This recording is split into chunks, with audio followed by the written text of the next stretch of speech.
কলকাতার নিউ টাউনের শান্ত পরিবেশে অবস্থিত এই রাম মন্দির এক অনন্য আধ্যাত্মিক স্থান। ভগবান শ্রী রামের প্রতি ভক্তি ও বিশ্বাসে প্রতিদিন এখানে ভিড় জমান অসংখ্য মানুষজন। সন্ধেবেলায় ভজন ও আরতির মাধ্যমে মন্দিরের পরিবেশ হয়ে ওঠে আরও পবিত্র ও মনোরম। শহরের কোলাহল থেকে একটু দূরে মানসিক শান্তি ও ভক্তির অনুভূতি পেতে নিউ টাউনের এই রাম মন্দির কিন্তু একটি আদর্শ স্থান। তো তোমরা এই রাম মন্দিরে কিভাবে আসবে, কটা থেকে কটা পর্যন্ত খোলা থাকে এই রাম মন্দির, সবকিছু তথ্য নিয়ে থাকছে আজকের সম্পূর্ণ ভিডিওটা। জয় শ্রীরাম। ঘড়ির কাঁটায় সময় এখন 10:30 বাজে আর চলে এসেছি কলকাতার খুব কাছে নিউ টাউনের ইকো পার্কের 4 নম্বর গেটের খুব কাছে থাকা রাম মন্দিরে। অযোধ্যা রাম মন্দির তো এখনও পর্যন্ত যেতে পারলাম না, সেই জন্য চলে এলাম কলকাতার খুব কাছে থাকা এই রাম মন্দির। নিজেও ঘুরবো, তোমাদেরকেও ভালো করে ঘুরিয়ে দেখাবো। তো তোমরা এই রাম মন্দিরে কীভাবে আসবে প্রথমে তোমরা সেটাই শুনে নাও। তোমরা যদি হাওড়া বা শিয়ালদা থেকে এখানে আসতে চাও তাহলে কিন্তু তোমরা সরাসরি কোনো বাস পাবে না, তোমাদের ব্রেক জার্নি করে এখানে আসতে হবে।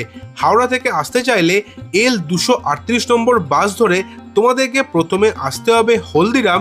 রাস্তা ক্রস করে এসে যে বাসগুলো ইকো পার্কের জন্য যাচ্ছে সেই বাসে উঠে পড়তে হবে এবং নামতে হবে ইকো পার্কের গেট নম্বর 4 বা নবাবপুর বাস স্টপেজে। তোমরা যদি শিয়ালদা থেকে আসতে চাও তাহলে তোমরা শিয়ালদা স্টেশনে না নেমে পড়ো হচ্ছে বিধাননগর স্টেশনে। সেখান থেকে তোমরা 211, 91C, 46B এই সমস্ত বাস পেয়ে যাবে।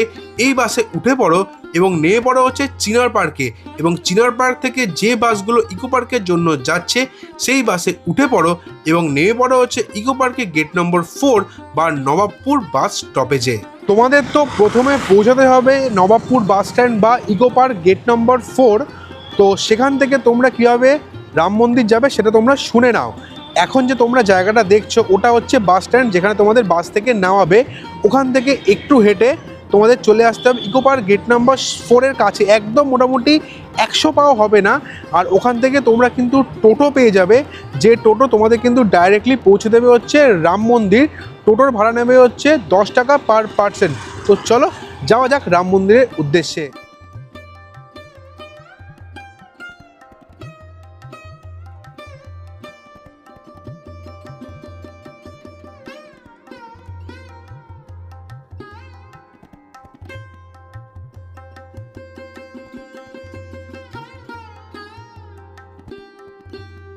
চলে এসেছি রাম মন্দিরের সামনে। আর এখানে কিন্তু রাম মন্দির ছাড়াও আরও 3খানা মন্দির আছে। জিন মাতা মন্দির, বালাজি বাবুসা মন্দির, আর এটা হচ্ছে খাটু শ্যাম বাবাজি মন্দির। সবই তোমাদের ভালো করে ঘুরিয়ে দেখাচ্ছি। তো চলো মন্দিরের ভেতরে ঢোকা যাক। মন্দিরের টাইমিং ঠিকই আছে, পুজো দেওয়ার সময়সূচি কী কী আছে সবই তোমাদের বলছি। তো চলো ভেতরে যাওয়া যাক আর ভেতরটা তোমাদের ভালো করে ঘুরিয়ে দেখানো যাক। মন্দিরের মুখ্য গেটের সামনেই রয়েছে মন্দিরে পুজো দেওয়ার জন্য ফুল, মিষ্টি, ধূপকাঠি ও মোমবাতি কেনার দোকান। এবং এই মন্দিরটি সকাল 6টা থেকে দুপুর 12টা পর্যন্ত এবং দুপুর 3টে থেকে রাত্রি 9টা পর্যন্ত খোলা থাকে।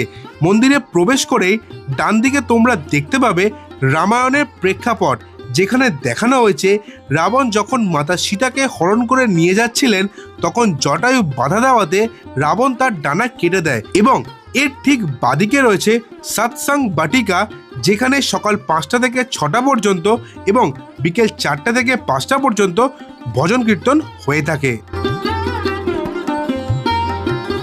সৎসঙ্গ বাটিকার ঠিক ডান দিকে রয়েছে 151 ফুটের একটি বিশাল আকার হনুমানজির মূর্তি এবং তার পাশে রয়েছে নবনির্মিত একটি শিব ঠাকুরের মূর্তি।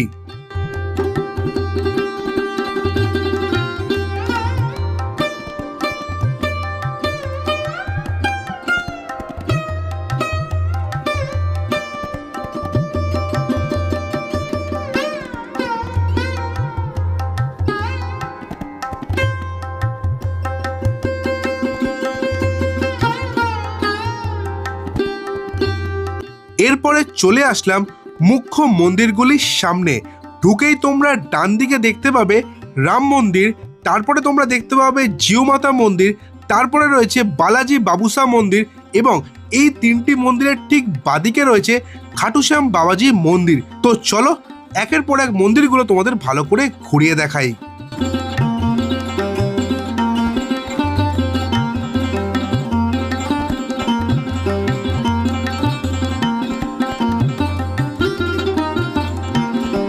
রাম মন্দিরের ভেতরে প্রবেশ করে তোমরা দেখতে পাবে চোখ ধাঁধানো অসংখ্য কাঁচের টুকরো দিয়ে তৈরি মনোমুগ্ধকর কারুকার্য এবং মুখ্য গর্ভগৃহে বিরাজমান শ্রী রামচন্দ্র, শ্রী লক্ষ্মণ, মাতা সীতা এবং তার ঠিক ডান দিকে রয়েছে রাধাকৃষ্ণের বিগ্রহ এবং তার ঠিক বাদিকে রয়েছে লক্ষ্মীনারায়ণের বিগ্রহ।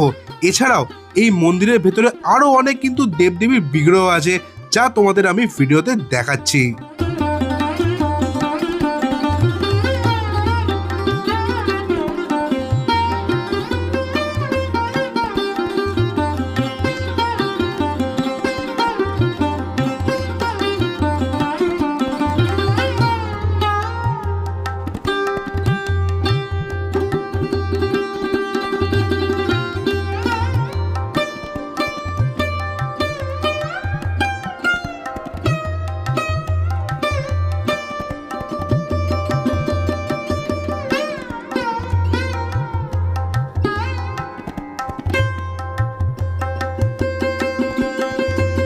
রাম মন্দিরের পাশেই এখন যে আমি তোমাদের মন্দিরটি দেখাচ্ছি, এটি হচ্ছে জিউ মাতার মন্দির।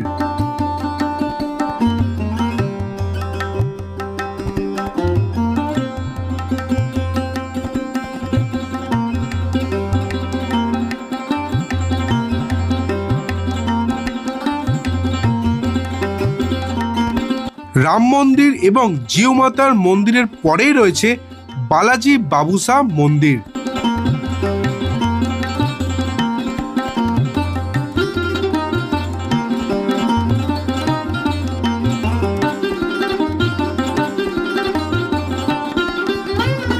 এরপরে চলে আসলাম রাম মন্দিরের ঠিক বিপরীতে থাকা খাটুশ্যাম বাবাজির মন্দিরে।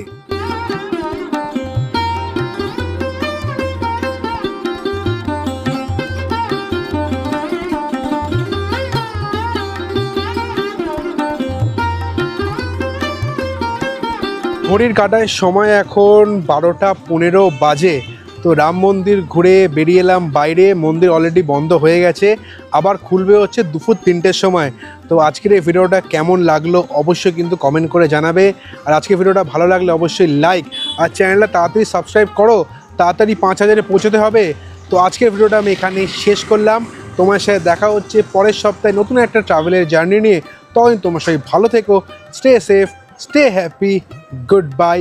দেখা হচ্ছে পরের সপ্তাহে। টাটা।